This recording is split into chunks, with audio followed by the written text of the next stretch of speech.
This is Disclosure Now with Arkheim Ra and Brian Zeng, a show where we expose the truths that are nefariously hidden from humanity. Today we spoke with Don Rogers, who had an awakening after watching an interview with Arkheim on Typical Skeptic podcast. We discussed the difficult process of retaining memories of clandestine operations and the apparent connections between Canada, the Crown of England, and the United States. Hey, this is Arkheim Ra, Brian Zeng with Disclosure Now. Today we're talking to our good friend Don Rogers. Don basically had an awakening experience recently. Here, I'll kind of read a little blurb about him. Don Rogers started having super soldier nightmares late last fall, having split consciousness experiences of warfare taking place in the distant future, often dying dozens of times in a single night. He truly thought he had started to lose his mind until his fiance convinced him to watch the Typical Skeptic podcast featuring Arkheim Ra. Everything started to make sense after a series of hypnotic regressions. Don started to put the pieces together of how his experiences in this life and the parallel existences are all connected. So that's pretty heavy introduction here. And just what is it like been like for you having this awakening experience, Don? Just tell us your story kind of and how it all started for you, if you can. Yeah.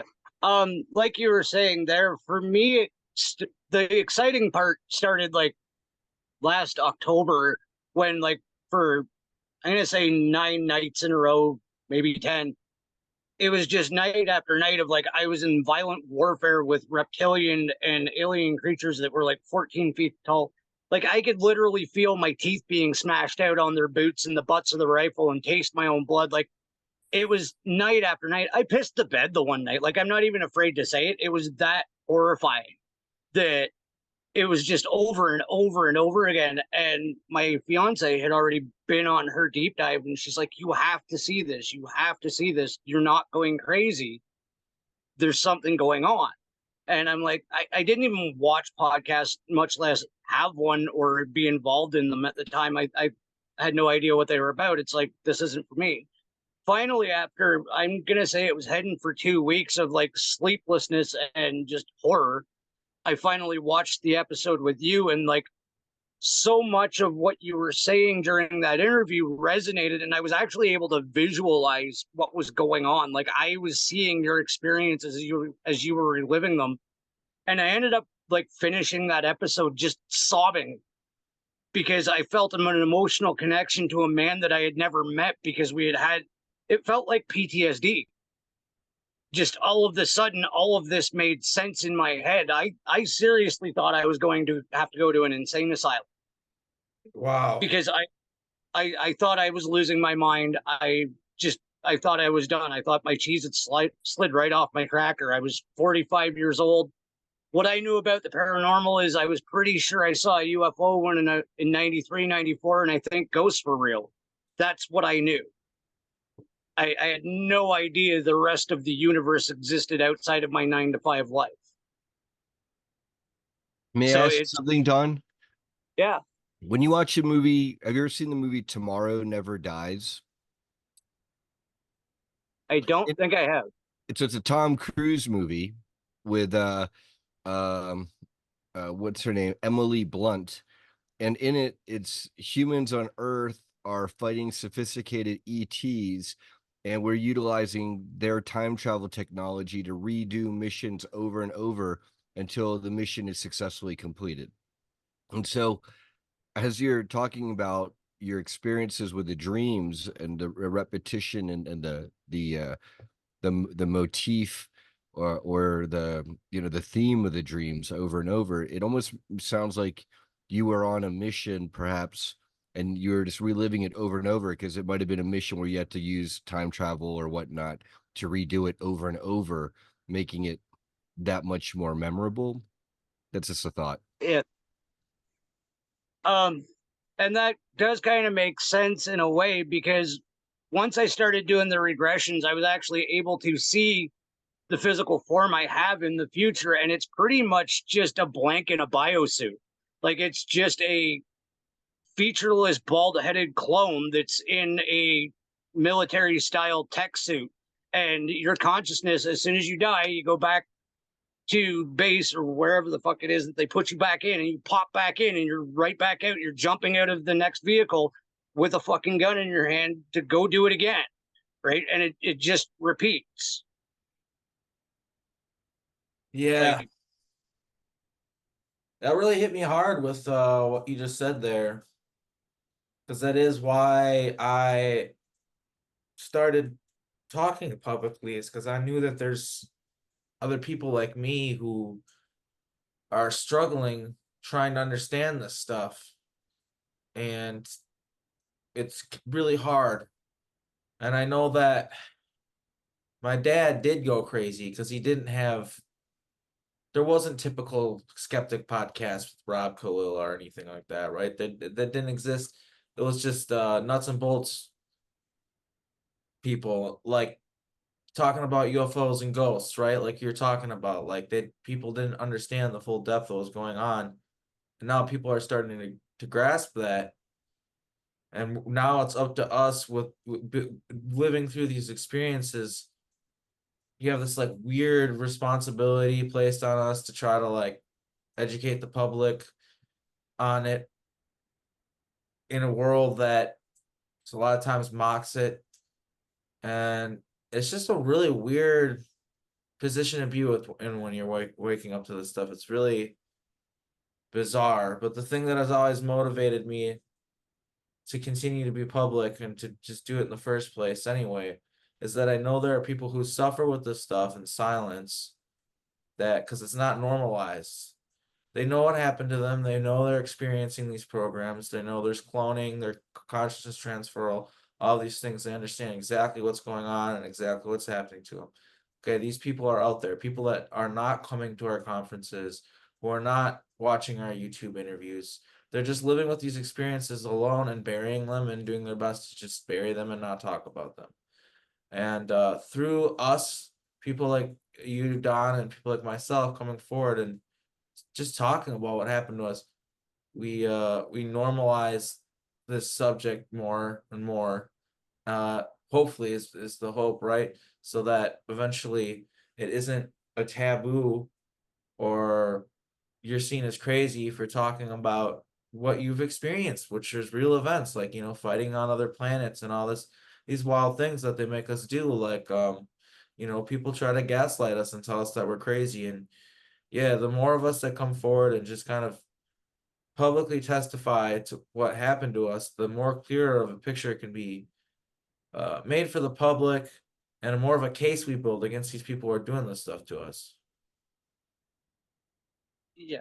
And I thankfully was raised, my mom's kind of a 60s kid. I was raised in the late 70s, early 80s. So my mom's very open-minded. I had that benefit because when I started to wrap my head around what was going on, I tried, she's 65, 66. And I tried to explain it to her, and she's like, I don't get it. So I broke it down to the consciousness level, and she's like, I know who Sylvia Brown is, and that's like past lives. I'm like, that's probably as close as I can get to you gonna understand, Mom, and that's okay, right? But at least she tried. Donna, I envy you. I wish I could have gotten that far with my dad while he was still here, or with my mom now. Just for both of you, and since I've been an organizer going back to 2003, I kind of like was already the black sheep of the family. Don't waste your breath trying to convince the people around you who haven't caught on yet your whole life. That's just my advice.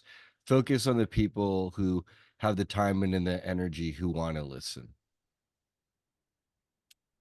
So you did I think that's fair. You did some hypnosis that uncovered some of the memories that you have. And do you want to go into what you've discovered and what you know about what your experiences so far, like what you've been able to piece together?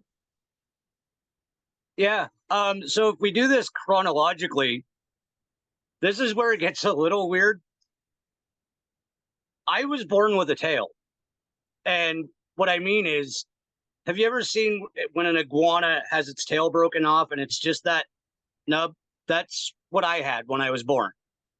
During the one regression, I saw military doctors injecting my high-risk mother in utero into my spine with what I can only assume is reptilian DNA, because I was a high-risk pregnancy.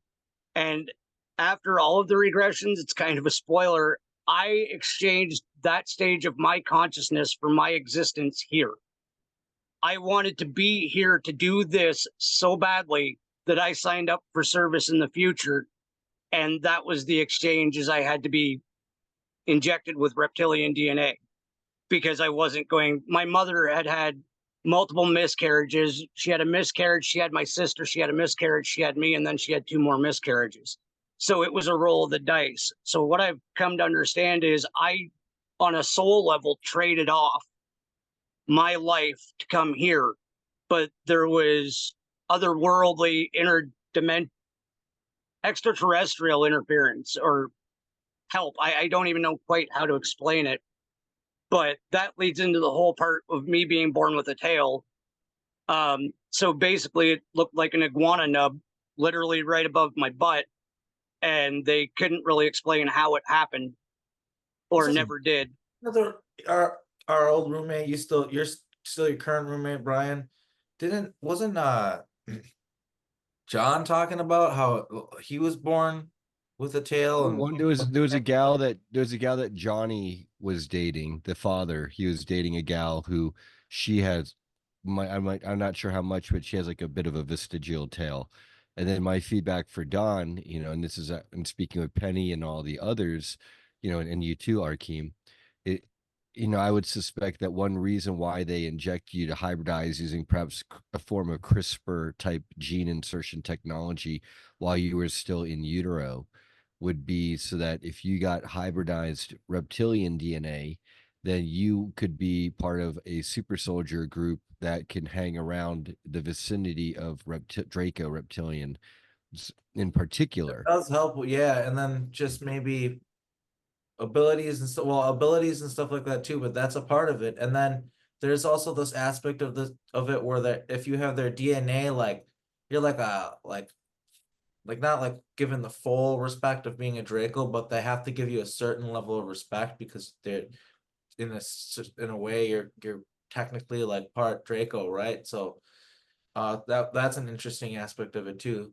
But yeah, a lot of the times they'll use people like yourself, Don, as intermediaries for full-blooded Dracos that don't want to deal with humans. Like you'll be the person who deals with humans, but I don't know that for sure about you, but I think that's an educated guess on maybe some of the stuff that you do. Just I totally agree with that, and a funny talking point, and then I'll get to the next stage of what I figured out. The boss that I had right before I had my awakening, his personalized vanity plate on his truck was Draco. Wow. Like Alberta license plate Draco. And it's like, are you kidding me? You're not even, and he absolutely is. Oh, so he has reptilian or Draco reptilian aspects to his personality and character. Yes. So he's like a shark. He's like a penny pincher. He doesn't pay people very well. He's good at making promises, but bad at delivering. Yeah. Okay. He was to a T if you were to put it in a human body. It was like, that absolutely makes sense. Yeah. Okay. Oh, I don't mean to interrupt. Sorry, Brian. Well, I was going to ask Don in terms of your recalls. Okay, so here you are. You not only do you have these recurring dreams of battle with reptilians, and they're very visceral and detailed. From your other recall sessions or hypnosis work, or speaking with other survivors and witnesses, have you gained any more context in that one piece? Yeah, if you go back, one of the things I actually recall was brought back to me through the regression was I was living in a rural community when I was 5 years old, and I remember waking up one night. We were living in an old farmhouse, and I mean, like the creaky boards and everything. It was like to a T what you would expect of an old farmhouse in rural Ontario. But I don't remember opening my eyes, but I could hear somebody telling me how to get out of the house and telling me I had to come outside. So I was on the second story. Like I said, creaky boards. You had to go from my room through a playroom, down the stairs, open a wooden barn door style door at the bottom of the stairs, then make a left to go through the kitchen, open a second and third door to get outside. I was 5 and did that with my eyes closed. Met 2 beings outside, and we walked through, passed through something that I could physically feel change how I felt. It looked like Mercury, but almost like a Rick and Morty portal. Okay. We walked through that, and we're just in a white school government building, something that led to an operating room. I was still a 5-year-old, and I was strapped down, and they hooked all this stuff up to me. And again, it was in my head. It wasn't audible. I remember hearing, "We're really sorry. You're going to need this." And then this immense dumping of information into my brain. Like, if you've ever seen in a movie where they're trying to figure out an equation, that's the only thing I can say is like it was numbers, letters, figures, signs, 5-dimensional shapes, like just everything being downloaded into my head. And then I woke up, and it was the morning. I was in my bed, and the bottom of my cuffs of my pajamas were dirty and wet. I went and told my mom, and she told me, "No, that's just because you're reading comics again. That doesn't happen." So jump ahead about 3 days. This was the end of the summer. We had just moved to a new town, and my grandparents came to visit, and we ended up going to this small town, and it was me and my sister, who was 7 at the time. We were playing outside of this pub and eatery. It's a little redneck bar, basically. And this kid started picking on my sister. I thought he was a little bigger than me. I beat this kid's ass like I was Swayze in Roadhouse. I'm not joking. I was picking him up. I was smashing him into shit. My hands were busted up. I walked back into the bar like I was a grown-ass man, went, "Mom, I'm going to need some napkins," because my hands were bloody. And my parents and grandparents are just shaking their head. Go a few more days ahead, I found out that little douchebag was the school bully, and he was actually in grade 5. Now, the teachers absolutely loved me. My first day of school, I got stopped by 3 grown men in the little boys' room and told never to do that shit again. Wow. Like, I was sternly warned by 3 grown men that I was not allowed to get that angry anymore. Right, because it jeopardizes the operational security of the program if you're being a little Hulk in the grade school. So then, Well, yeah, have you gotten go ahead. any more clarity or context then? I mean, I bet for Arkheim and I, we already kind of know where your testimony is going here. You know, has this led into you running into other people in the community said, "Hey, I remember you," or anything like that? I've had a couple of people that have said, like, "Yeah, you look familiar and you're in the programs." I don't have recall of anything other than the future tense stuff and what happened to me in this life. But I've absolutely had people say, like, "You're in other programs as well," which would not surprise me.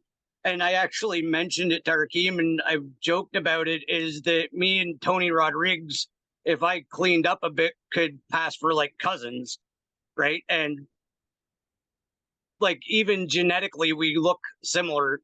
And it's just like, okay, so there's somebody. When I was first having my experiences, I had in my one regression, I had recall of meeting James Rink on an orange planet. Just in passing, like I was there doing something, and there was like very little interaction, but it was one of those breakthrough moments when I saw him on a podcast. I was like, holy fuck, I know that guy. Yeah, he gets around. Yeah. I guess if you go to the next one in my real life, I would have been about 15 years old, and I was living with my mom and my stepdad. And again, I was sleepwalking apparently, and I went to sleep, and then I went to school for 5 years, and then I woke up the next day. Except where I went to school was basically it to begin with, it looked like your cookie cutter military school. Like it looked like it should have been a military school, and it seemed like I was going into normal grade 9. And then all of a sudden it's like, oh, we get to use guns. That's neat. And then we were training to fight and wrestle, and there was a lot of focus on athletic ability and physical prowess and being able to fight everything you could possibly run into on Earth. And then they started in with the things that weren't from Earth and things you could barely see, that were barely tangible, and you could just grab them because they were in one density and you were in another. Like, it just went on. Like, but by like grade 10 in this normal school, I was learning like advanced physics and like quantum physics, which I all of a sudden understand. And I'm a grade 10 dropout in real life. But it was just this dumping of information and training, and it felt like a 5-year experience. And I woke up the next day and I was still 15, but I felt like I was more mature than my parents. I was like, I'm an adult. I can't be a child anymore. I can't live here anymore. And it was within weeks that I had left home and never returned. I had rather sleep in a dumpster than under somebody's rule, because I was a grown-ass man, or at least thought I was, because I had experienced 5 years, but they didn't take it away. Right? To me, it just seemed like a really effed up dream. But in reality, I went somewhere for 5 years. They put me back in my 15-year-old and didn't fix it. Now, I got to ask, Don, you mentioned future memories, or it seems like memories, but of things that happened in the future relative to where we are now in this timeline, 2024. And then some of the dreams that you mentioned were fighting reptilians. I have to ask you, because I've been told by a couple other people in the time traveling community online, they mentioned something out a possible reptilian last ditch invasion in 2030 here on Earth. Does this relate to that, or is this something else? The things that I'm doing are approximately 2200. And what it is you're almost like a density cop or a paramilitary thing.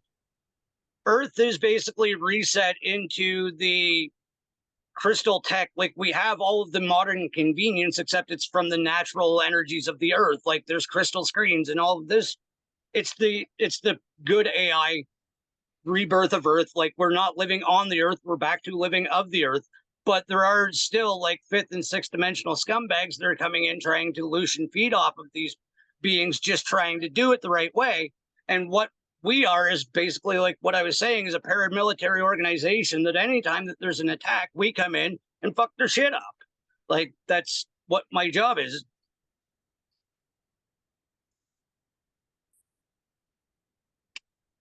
Arkheim, how is this ringing a bell for you when Don talks a future with like more organic crystal technology and friendly AI? Does it sound like the same timeline that you have seen going down the future of humanity, or one of? Yeah, the crystal technology kind of means that we're closer to, that's more like natural technology. It's yeah, it's definitely a better, more positive timeline. And yeah, positive AI. It's kind of crazy you said the thing about 2030, because I feel like that is one of the timelines. But the thing about that is it's not guaranteed that that's going to happen. There's been a lot of wild things that happen in different timelines, and yeah, a lot of them could happen in this timeline. But it's all in fluid motion. The future is not written, as they say. But I no, you're fine.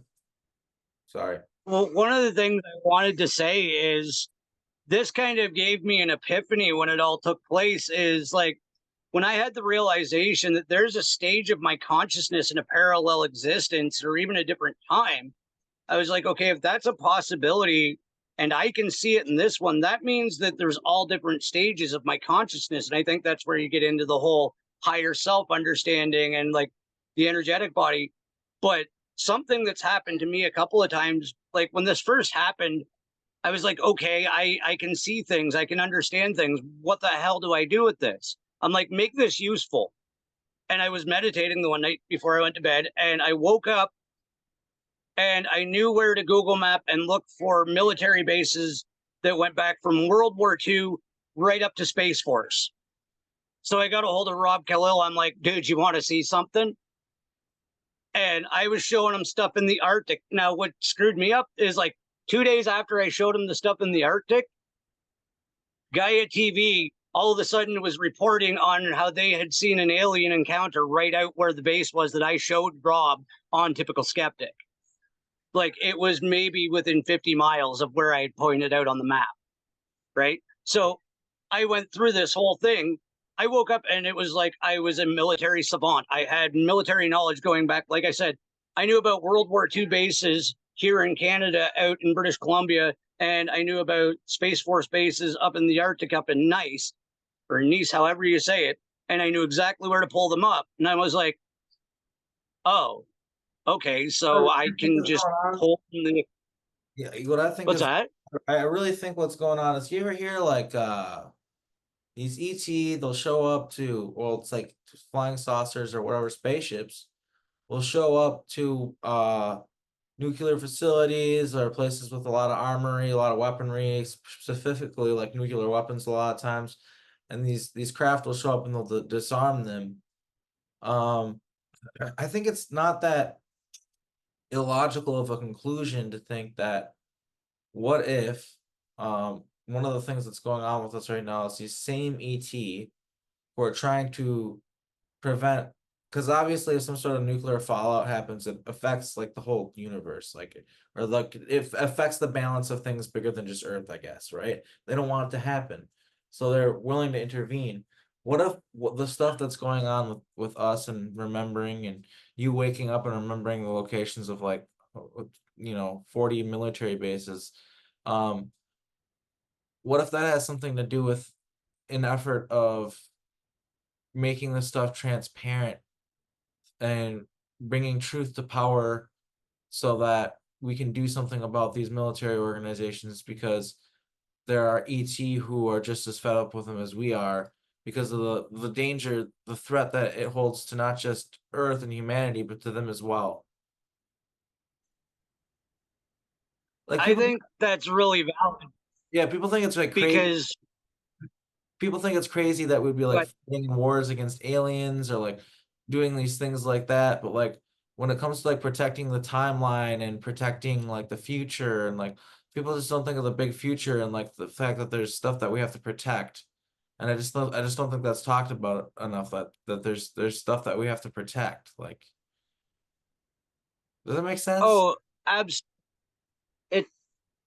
think so. And when I was doing that, one of the things I was showing Rob is there was another military acronym that they used for DO, and this is going back in the day. This is even before our times.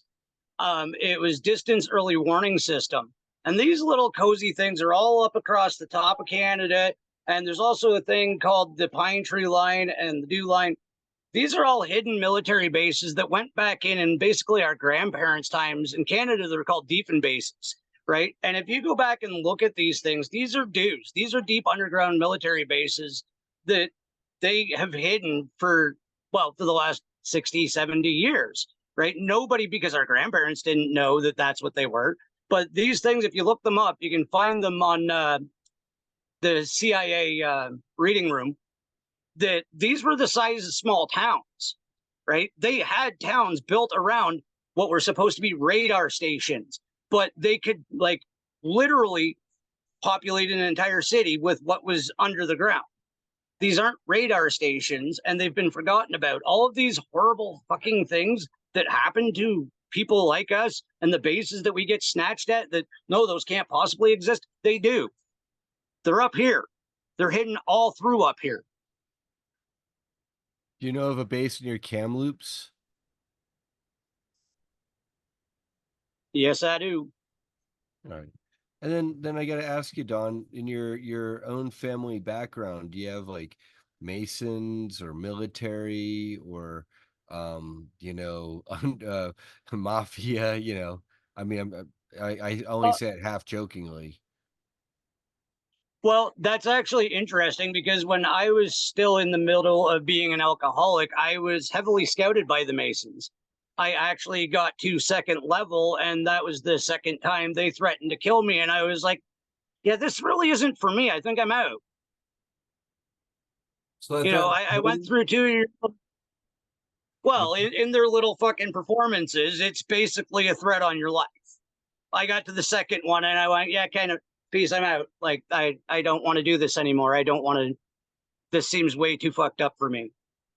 Yeah, yeah, that's how a normal person would respond to that, right? Good on you. Yeah, Um, yeah. And they, like, the Masons ran the dairy company and pretty much the whole town that I lived in and worked for. Like, I won't say it because I really don't want anybody showing up at my door either, but there's an entire town in Ontario that I know is run by Masons. well, yeah, that's fairly common. Yeah. Very common But for. I'm just saying, I actually got to see it firsthand, and they were interested for some reason. So, in these memories that you have, or these experiences that you've had, are you working for a Canadian faction of the secret space programs, or is it American? Do you know? I think it is Canadian because I see that's where it gets a little weird too. Is my mom was raised in a military town, so she probably conceived me in a military town, right? And there's something I kind of skipped over one thing, and I'll go back to it because this is kind of worth mentioning too. When I was in grade 4, I almost won the science fair, and I was a solid Bart Simpson C student, right? I got a download, and because it was like that year's science fair was about the environment, you had to do something about the environment.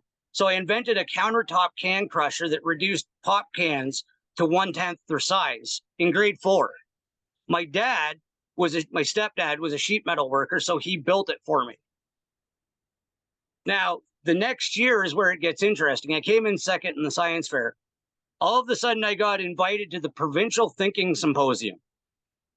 My sister was a straight A student from grade 1 on. She wasn't invited. I was. This thinking symposium took place at a Word of Life church camp 8 minutes from the Meaford military base in Ontario. I remember going there on the bus. I remember having what I think is one screen memory outside and being seated in an auditorium with lights and sounds for about 8 hours and then going home. That's, yeah. So you've definitely had a lot of experiences directly here in this reality of things that you can remember concretely that have led you Yeah. to these experiences. And yeah, that's interesting that you're talking about the Canadian aspect to this, which, let's be real here, everyone. I think I'll go into this a little bit and I want to hear your opinion on this, Don. From my perspective, really, Canada is under the crown. They call the Canadian land crown land. So technically it's the royal, you're working for the royal family and you're working for the crown in these programs. Would that be a correct assumption to make? Absolutely. And yeah, Canada is just as down low, corrupt, and hidden. Like when our prime minister takes office, he doesn't vow service to us. He vows service to the royal family. Yeah. And your response to that, and just pointing out how messed up that is, that's how a normal response to that kind of tyrannical behavior, that's how we should respond to that, because that's ludicrous. Our leaders, we've learned this through the the rule of kings and queens, right? That unfortunately that doesn't work very well. We need leaders that need to be held accountable, and the best way for us to do that is to look at our leaders as servants. And in that framework, yes, they serve us and they should bow to us, not a crown, not some royal family, us. And in doing that, in my opinion, it's an honorable thing to give your service to your people. But to give your service to a crown, these people that hoard wealth and power and do all these crazy messed up things, and goes so deep how messed up they are. Why would anyone believe in a system that's what you hold power to instead of the people? I mean, that's why, that's what the American ideal is supposed to be, is that's not what we're about over here. Like we're about, we give people power. It's their honor that we give them, and then they have to earn it and to keep it, right? That's the way it's supposed to be. And they're serving us, not a crown or something like that.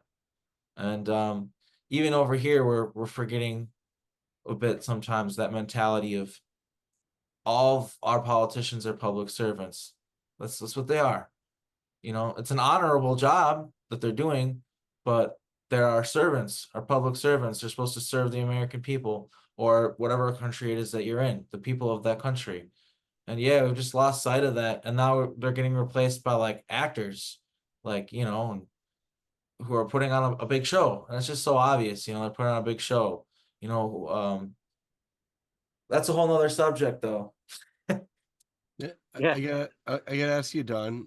In terms of these programs and well, let's call it super soldiering or time soldiering or however you want to call it, in the future, and dealing with incursions of like negative beings into our timeline and our density. As these missions go, that doesn't sound too bad. Like I could get behind that even. It's much better than, you're a sex kitten for like George Bush Senior, or you're an assassin or Manchurian candidate, stealth warrior. My you whole know thing, if I could interject, is like, I just want to remember at this point, or at least be given some sort of detailed information. Like, I want to be given a good enough reason as to why I shouldn't remember these things happening to me. And I don't know, it just like feels like a theft, like a kind of theft that, like if someone steals like a car or like a wallet or whatever, you can replace those things. But a whole life, like once you live a whole life, that happened. There's no going back and making like that not happen. You lived through that pain, that sorrow, the highs too, right? But like, and they take that all from us, and I just think that's like a crime against humanity in a way where it's just really messed up. And sometimes the ends justify the means. Like, if there's bad groups doing this, then suffice to say maybe positive groups kind of just have to bite the bullet and make that sacrifice, and we have to be mind wiped as well in order for it all to work, in order to keep the information clandestine enough to be functional and get the job done, right? But it's just, yeah, it's just, I guess I think I can speak for Don, probably agree.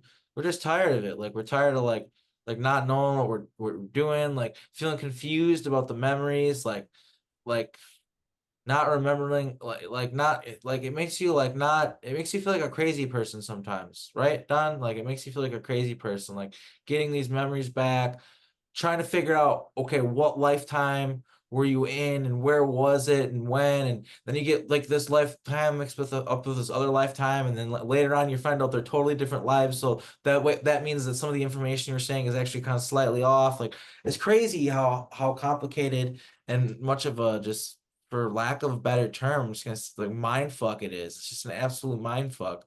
Like, so, but I agree with you, Brian, that like to have memories of doing something like positive, something good. Like, I've been talking a bit about Alpha Squad recently. Like, at least it's positive. At least you feel like at the end of the day, okay, well, I'm doing something good. but it just would be nice, and that's what the Disclosure Now movement is about, is can we please break out of this mirage, right? Like where people like don't even remember the shit that happens to them. I mean, it's just ridiculous, right? Like I just want to remember the stuff that happens to me and know who I am. I don't even really know who I am. It's just right, and I don't know if Don, if you have anything to add to that, like. I do, because like you just kind of hit something there. Like I was gone for 5 years. I had friends, I had a girlfriend, I had teachers that I got along with. Like I was gone for 5 fucking years, and I've never seen those people again. Yeah, I do feel fucking yeah, like I don't know if I'll ever. I have an alter who I was going into memories. I was trying to remember some things. It's kind of recent. Um and I was when I was going in these memories, there's like a doorway in my mind, sort of figuratively, right? And he stops me and he goes, "You don't want to go into this." I'm like, "Why?" And I'm like, obviously defensive because I don't like these alters that are like trying to stop me from remembering what happens to me, like they think I'm stupid or something. He's like, "No, like I'll explain it to you in a way that you'll understand. Like if you were to remember everything that happened to you, you'd have to, it'd be like grieving 1,000 people that you love, 1,000 deaths all at the same time. Like, can you imagine the amount of grief that you'd carry with you?" He said it would make you not unable to function. You would not be able to function. So that's wild. And so when it comes to getting our memories back and integrating our alters, right? Um, a big part of that is going to rely on a huge effort to have DID treatment centers and integration clinics and stuff like that, because we are going to need some hardcore therapy to get through all the stuff that we experienced. And the best case scenario, we'll be able to be reunited with a lot of the people that we know. But the reality is that there's going to be a lot of people where you just don't know when you're going to be able to see them again, and that's going to be hard, right? To get all those memories. So it's one step at a time, but I do think it's interesting that I'm glad that we're talking about the Canadian aspect of this, because I think it's really important. There's been a lot of stuff that's happening in Canada, and it's a huge connection to these programs, and with the United States, I almost feel like maybe there's an aspect of it, maybe just slightly, right, where it's like a look over here, not there kind of thing, like look in this hand, not that hand. Like I feel like there almost might be more going on in Canada, like more weird stuff. I don't know. Maybe it's just the same amount. I'm not sure, but it is very much so a thing where the United States, I feel like people are more aware that they're doing sketchy things, whereas Canada kind of just flies under the radar somehow, even though there really isn't any reason they should, right? Like there's just as sketchy things going on with the uh uh Canada, and even especially lately with, well, a lot of Americans are talking about how your freedoms are being taken away. That's the way a lot of Americans look at it. A lot of you guys look at it that way too, huh? Oh yeah, and on my deep dive about the military stuff that's up north, I actually found records, and I think it was the early 1900s. Like we know there's like agreements and stuff between America, like in the 50s and 60s and 70s that have all been made. But this actually goes back to like I think it was 1908 or 1910. They've been hand in hand and in bed since the beginning. And all of the bases that I was talking about them building, it was in a joint operation between the States and Canada, right? America was helping fund half of the development of these underground facilities, right? So no, it is just as shady and just as, I'll send you the documentation if you want, but it's just as shady and just as crazy. The Canadian and this is just confirming stuff that I remember and stuff that I've said, because I remember interacting with the royal family during the Project Phoenix 3, Project Phoenix 2. And they were an integral part of just like a lot of the really weird, messed up stuff. Like, just I don't know how else to say it other than that. Like the programming where like George Bush Sr., his father, and and then Queen Elizabeth is mother, like, and that's from Joseph Powell remembers that, Yeah. Christy Campbell, that's Project Ibis, and but yeah, they're like there's just a lot of really, it's kind of important to look into all of that territory of things, the royal family, and you know, another unfortunate part aspect of it too, and we're going to be careful with the terminology we use here, guys, just be careful with the channel, but a lot of the trafficking that's going on, right? Pretty sure I can say that on here. That happens to be connected to the royal family. You know what I mean? Like, there's just so much stuff going on where like these people need to fucking go down. Like they're just so evil, you know what I mean? And I really do think that from what I've seen when I talk about the positive timeline, where there's a Montauk memorial and all this groovy cool stuff happens, right? And a big part of that, huge part of that, and from what I recall, has to do with Canada, because there's some native tribes that are more active and up there. There's like more of them up there that like they get their kind of their power reinstated because of a lawsuit.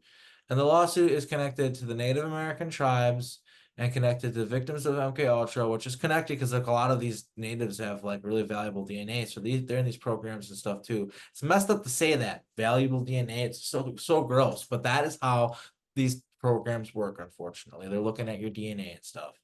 But yeah, it's a huge aspect of things of the healing, where we recognize the authority of the crown as no authority at all, and we address the crimes against humanity that they've waged. And a lot of that lawsuit has to do, well, maybe not initially, but it kind of evolves and is ongoing. And a lot of what needs to be addressed there, when you address those crimes against humanity and you try to take care of the repercussions of that, is the fact that there's a lot of time travel involved, and editing out these groups these native groups. I'm so bad with the names, but I should know by now. But like, yeah, some of these native groups, they had really big empires, and they had like the crystal technology, like you were talking about, and they live in symbiosis with the earth and stuff like that. And wars were fought to take this land. We all know that, but we don't know the extent of what it was really like, and what the people who were here were really like, and the fact that they actually had a lot of technology and a lot of, like, they weren't just like intense wandering around. Like, I'm not saying that wasn't happening, but there are also like giant cities with like, you know, like beautiful architecture that some of it's still standing today. Like they say that a lot of the government buildings that we're occupying right now are actually like really old. They were here already. I totally believe that. I feel like I even remember that a little bit. Like, yeah, that those buildings have been there like forever. But like, yeah, it's just a huge part of it, like recognizing the crown, and the American Canada connection, and how it's all connected, and it's like kind of like the same group, right? And it's kind of like a lot of things where it's like, yeah, Canada and the United States are different countries on the surface level, but so much of what we are shown and how we think things operate is theater. Like, for instance, like NASA, that's not the real program, right? Like, Yeah. that's not, also like our politics, like the way they tell us how it works, how we vote and we get to decide who's president and stuff, like that's actually not how it works at all. Like, we just think things work a certain way, and there's always these fronts for how things work, and you have to go deep into it to realize how it actually works. I'm sorry, I ended up going on a rant and like taking over this whole interview. My apologies. You guys both go at it. Okay, let me ask you, Don. Let me ask you this then. Do you have any recollections or recalls of the negative stuff? Because so far, there's worse memories that other people are having than fighting reptilians, right? Or training or moving into the future to be, fighting against negative incursions. Do you have any stuff on more the sketchy side that you remember? Or more sketchy than being Not kidnapped as a child? yeah, not so much on that. Um, I and I might be protected from that yet, because I've been told, like you mentioned, Christy Campbell. she did a session for me where she was reading my participation in another program, and apparently I was a hybrid and the Queen's favorite. And she was talking about me literally being on the Queen's lap in the throne room, being rocked and like held by the Queen Mother, because I was like a hybrid favorite of some sort. Yeah, so And I actually wish like, do you remember this? Like their mother, they have like breeder mothers, like where they have like lots of children. Do you remember that? I do actually. Like when I think about my other existences, and like I do feel like I was almost factory made, like not factory, but like Yeah, bred but out, like the like just society is like weird like where like there's a certain woman where it's like you are a birther, you make children, and that they just like do that their whole life, right? Like, is that just me or like I feel like I remember that? And like no, I think they love other kids and stuff, which is wild. Like they have a connection with other kids. They're somehow able to do that, even though they have like a bunch. Like I don't know how many they would have in a life, but yeah, I feel like I remembered that. I was thinking about that today, actually. It's weird and just bringing it up now in this interview. I was thinking about that. Yeah, because there's like just different family structures depending on what ET race you're a part of. Like that their family structures are way different. Like yeah. yeah, just interesting Um, observation. before before you get too far away from it, I'm kind of glad you mentioned the royal family and the Native Americans, because this one is actually from here. And if you need to cut this out, go ahead, because I don't want your channel to get in trouble. There's a lot going around that the royal family used to go shopping at the residential schools. Oh yeah. That's like there's like So document. There was a court case, and the Queen of England did Yeah, not show up, and she lost. yeah. And there's been repeated counts of like them showing up and then a half dozen children transferred. right, never to be seen again. Yeah. And yeah. Yeah, they can just get away with it because they got more money than God, right? Like, Yeah. So then, Don, do you have memories like that or not? That you know of at this time? When Christy was like she was helping me with my recall, we basically did like a connectivity session where she was reading me, and everything she was saying I could visualize in my front. Like I had my eyes closed and I could literally watch it like a movie. And that's why I do think there is other programs buried in there. I think I was just given enough to pop me online at this point, but it's something I've been thinking about looking into, like getting into a situation where I can talk to people from Montauk, because I'm of the understanding if you're in one, you're probably in a dozen, right? Because if they figured out how to fractalize your consciousness for one experiment, like I was never in tag, but I did have to do those weird, funky tests, right? I was taken out of my classroom all the time for listening activities, and it was just the like quadraphonic headphones and noise in my ears, right? And somebody writing shit down. Like I had all of this done to me, so I don't doubt that I've been spliced off in many different directions. I'm just not aware of it yet. no, it sounds like you are And aware it, of it. Yeah, it sounds like you are aware of it. I think you're at the phase now where, I mean, I'm pretty deep in this, and I'm able to distinguish some of the programs from the other ones. But, and correct me if I'm wrong, or let me know if I'm right. But it sounds like you're at the point where you're trying to distinguish the lifetimes. Okay, what happened in which lifetime? Which program was I in? Where was I when this happened? Who was I with? Like, you're trying to figure it all out. And you got to think about it to the viewers and everybody tuning into this. Like, if you are in these programs where you live like dozens, hundreds of lives, like, yeah, it can be kind of like you can get the memories confused and like it's like, okay, I was on a red planet, but oh, how many moons were there? How many suns were there? Like, just because I was on a red planet doesn't mean it was Mars, right? Like, there's a lot of stuff where you can trick yourself into thinking a thing that, oh, you turns out I wasn't on Mars, I was on some other planet because there's two moons in the sky. Like, you know what I mean? And then you realize, like, oh, so those are two different places. Like, stuff like that. I don't know. Like, which I don't even know. Does Mars have two moons? I'm not sure, but like you get the point. Like you can get things confused and think that things are one way Oh, because of you can get memories confused, like from one life confused with memories from another life and stuff like that. And it takes some time to sift through it all, make sense of it. Al Bielek and those guys from the Montauk Project, the first wave or whatever, they called it the Swiss cheese effect because it's like you can't see the whole memories. Like you can only see little holes, like peepholes, and you're trying to make out everything. But but the holes keep on popping up, and it makes a bigger and bigger picture until you can see everything.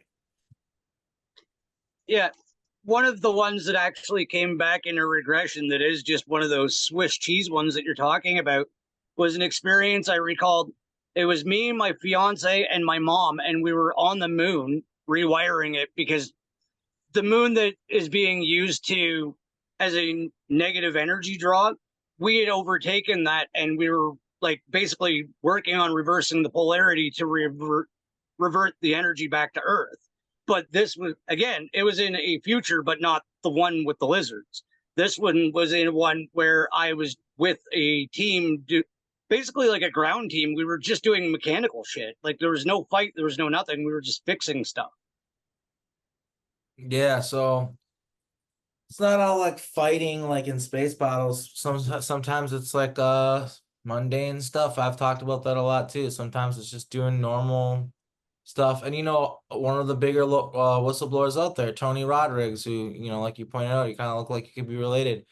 Um, a lot of his testimony, he's not really doing anything special. He was like a slave the whole time. Like none of it was very fancy or fun. Like, so to all the people who kind of have this argument, like, oh, you're all doing superheroes in space. Like, of course, like you're all superheroes. It's like, nah, like we got one of our biggest guys, like doesn't claim that at all. Like, you know what I mean? Like, that's not part of his testimony. So, it's just kind of interesting the way people perceive it. But yeah, I mean, it's 100%. Yeah, I agree. I was cranking a wrench on the moon. Like it was just like the poor hypnotist is like looking for something exciting because she kind of wanted a story from it. And I'm like, no, we're just fixing shit. Like I don't know what else to tell you. Like we're just Yeah. here. We're changing this to that. Just the maintenance crew. Got to keep things moving, got to keep things going. Just like any facility, a hotel, they got a maintenance guy, like the moon, a facility Yeah. there. You need a maintenance guy. Like that is Yeah. how it is, 100%. Even Eric Yeah. Hecker in Antarctica, the neutrino detector, Yeah, yeah. He's like a maintenance guy, right? a plumber. Yeah. So like, they need they can't like not have the things they need. Exactly. Like who's gonna like figure out the plumbing when it goes wrong if you don't have a plumber on the base? Well, nobody. So you need one, right? Like, so yeah, it's all necessary. And yeah, so in case you're wondering, people, so wait, are you these guys saying there's SSP plumbers? Yeah. We are. Yeah, 100%. We're saying that. Yeah, Do 100%. people poop in the SSP? Yeah, they do. Then you need plumbers. Yeah. Yeah.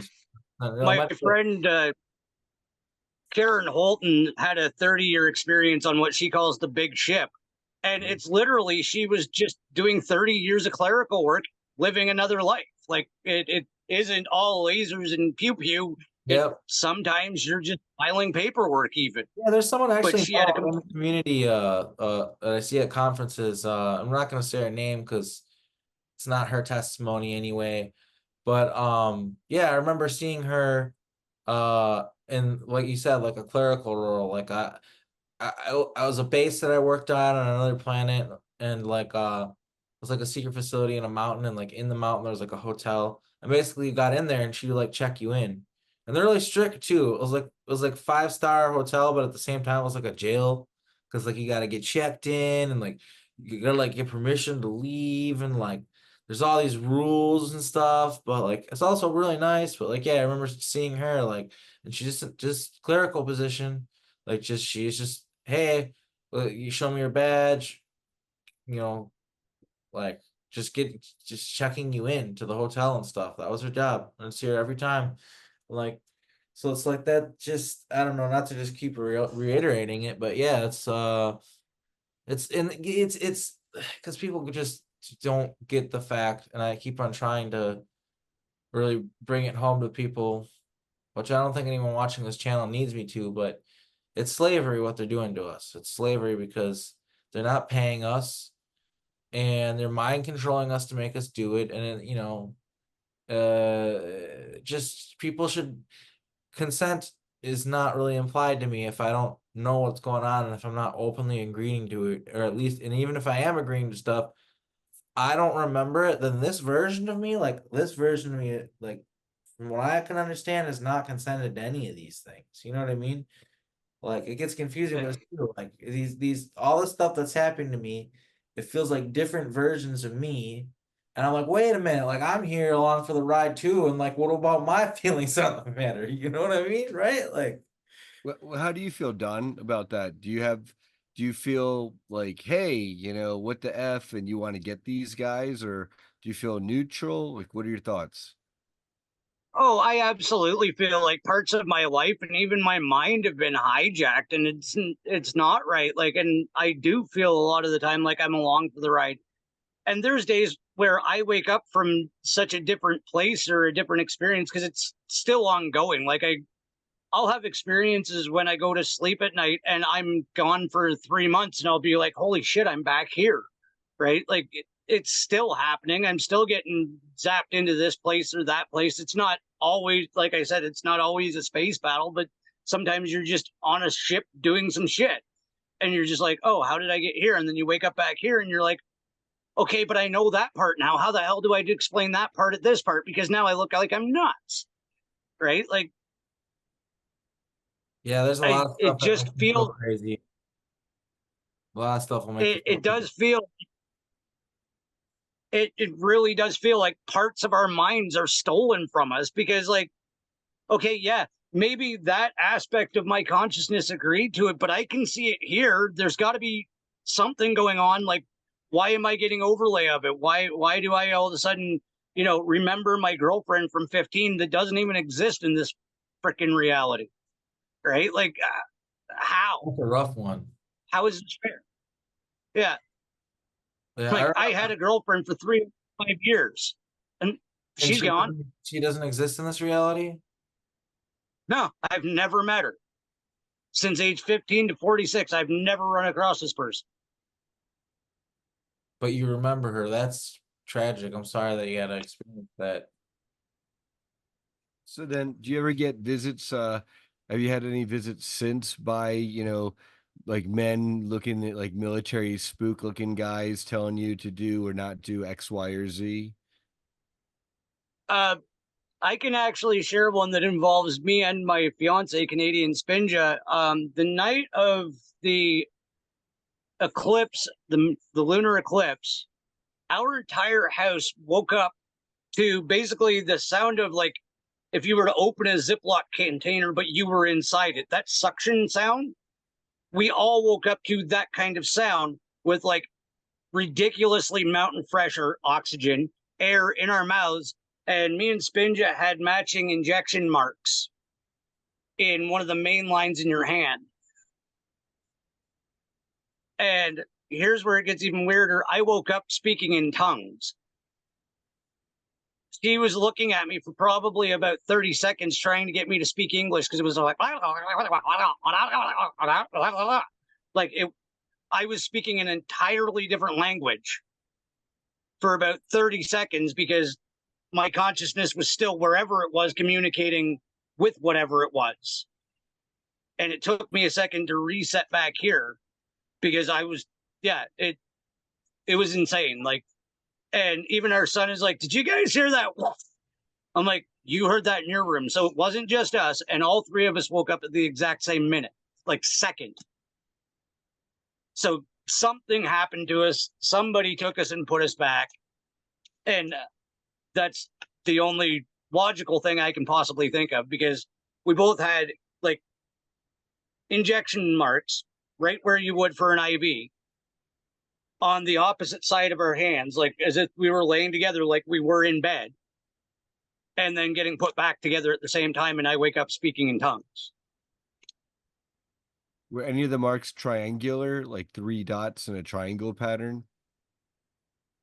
I didn't have that. No, it was just like a straight needle injection mark right into like that main line. Was there any soreness or no soreness? It actually had like the bruises though somebody had missed, right? You know, when they screw up giving you the IV and you get that little circle bruise around it, there was like, so it wasn't just a spider bite or something. It was like that centrifugal bruise. And then in the middle was the red dot. It sounds almost more of a human level abduction versus the ETs where they're able to, you know, inject stuff into you and they might leave the triangular 3 dot pattern, but there's no soreness. You know, it doesn't look like there's any damage. It looks almost more like a henna tattoo. Yeah. No, this was just the singular thing right in the main line. So it could very well be my lab. don't I don't know how many programs I'm involved in, and I hope to figure it out someday. And like Arkheim was saying, like figure out the chapters, because like literally I have so many notebooks just laying around my house now. It's ridiculous because like I'll get a download of a memory and it's like, oh, okay, yeah, that's that. And I just write it out. And I'm hoping to someday, like, okay, this goes to this goes to this was this lifetime. Because that's really the only way you can stop yourself from going crazy is you have to just, it's like having 8 different diaries. Yeah, it's a lot to keep track of. I feel like that's just like probably your whole journey right now is just trying to figure it all out and keep track of it all and make sense of it all. And that's kind of what we're all here for, having these conversations. It's just to try to figure it out, really. Yeah. And I hope, because I've had people since I started my show, I've had people message me and go like, oh my God, I didn't know like a 20 and back was a thing. I actually had somebody, so I've gotten to pay it forward the same way you did for me already. So I just want you to know that that positive energy of some type of healing is flowing down the line, because you got me and I got somebody else. So now that person, they had a 50 in back, by the way, and they were telling me like they were gone for 50 years. And now they're able to wrap their head around it because they thought it was just a crazy nonsense dream. And I'm like, no, these are real things. Because this woman had full recall too. She's like, oh, I had an entire life for 50 years and then woke up and I was 24 again. So I think that's one of the best things that can be done, is being able to share this. Yeah, you know, the stuff you said towards the beginning really touched me a lot. And it makes me realize what I'm doing is really important and it matters. And I'm just glad that we're figuring this all out together, instead of going crazy, right?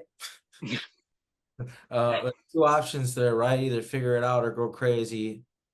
Burying it, unfortunately, some people think that's an option, but it really isn't, right? You can't bury it. So it's either go crazy or like figure it out. And thank God we have each other so we can start to figure this stuff out and heal from it. And I know that most of us are kind of at more of a starting point of that journey, but as time moves on, there'll be more and more healers and more healing occurring, really. You know, I'm learning by from others, seeing other people and their techniques and their ability to heal, and I know I have that inside me, and I know that I have to pay it forward in the near future with that stuff. That's the next phase for us, I think, is there's the trauma and the realization of the trauma and sitting with it and digesting it and dealing with it. And through that, we can release the trauma, right? So that's important. And then move forward into, you know, what's next? What can we do to fix this? And what can we do to make something positive out of all this negative stuff that's happened to us?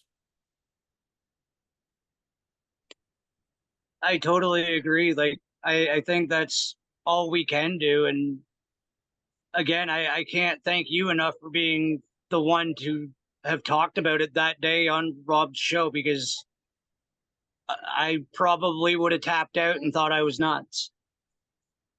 So without that, I'd probably be in a fucking loony bin right now. So yeah, what we need to remember as survivors is that there is a community here, and we're building that community, and we're going to be there for each other. And that's really important. And yeah, I feel like we kind of have exhausted the interview. I feel like it's coming to its natural conclusion. You guys agree? Is that kind of where the energy's at? Yeah, Yeah, John, we'd love to have you back, Yeah. especially, you know, as you continue the journey and get more recall. Love to see you get it down in writing, you know, and get a book out someday, as I would love to see from each and every person with a testimony. And Yeah. you know, thank you for your time, and Arkheim, thanks for scheduling this and putting it Yeah, together. and I think it's important for you as a Canadian to be putting this out there and kind of showcasing the Canadian aspect of things. You should really get in touch with me and Brian's friend Colin, who we met at the Montauk Adventure trip. If you haven't yet, I know he lives in Canada and is also in the programs as well too. And you guys might know each other from the programs, or at the very least, be able to help each other figure some things out. But with that being said, yeah, thanks for being on the show. I'm gonna end the recording now. Thanks to everybody for watching, both present and future and beyond. We appreciate your support so much. Take care and have a good one. And